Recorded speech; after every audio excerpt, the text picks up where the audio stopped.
Harvest ako ng pipino. Mga ubas ko, lalaki na. Ayan.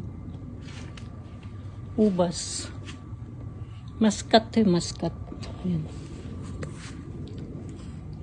Mga muscat. Lalaki na nila. Ayan.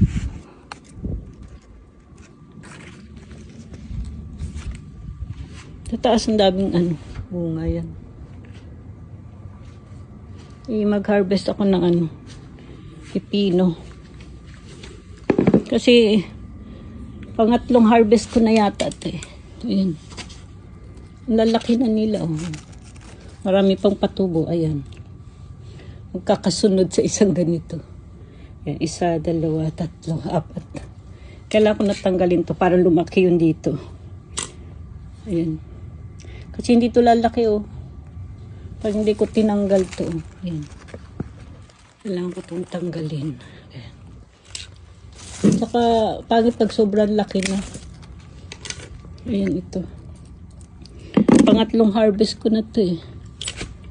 Ito rin.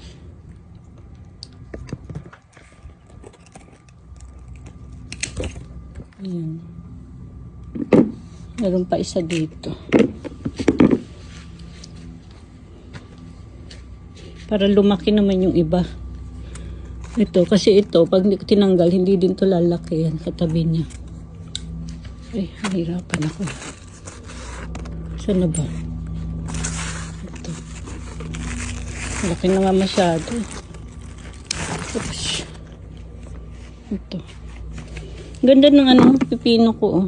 Straight talaga siya. Ito may bumaluktot lang. Bumaluktot to kasi may lalabas na dahon siya. Parang nag-aagawan siya ng ito pa, may sumibol ng mga bagong sanga. Ayan. Ito. Buti tinanggal ko yung dito kasi hindi to lalaki oh.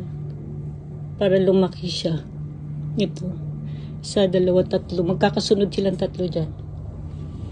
Ito naman susunod kong harvest. Ito baluktot to. Bakit baluktot to? Kasi ito may sasanga dito, may sasanga dito, may sasanga dito, may sasanga dito. Ayan. Pinutol ko kasi yung pinakadulo niyan. Nasaan ba? Ayan o. Para hindi siya umaba, para magkaroon ng sanga. Yung pinakadulo. Kasi nandun sa taas.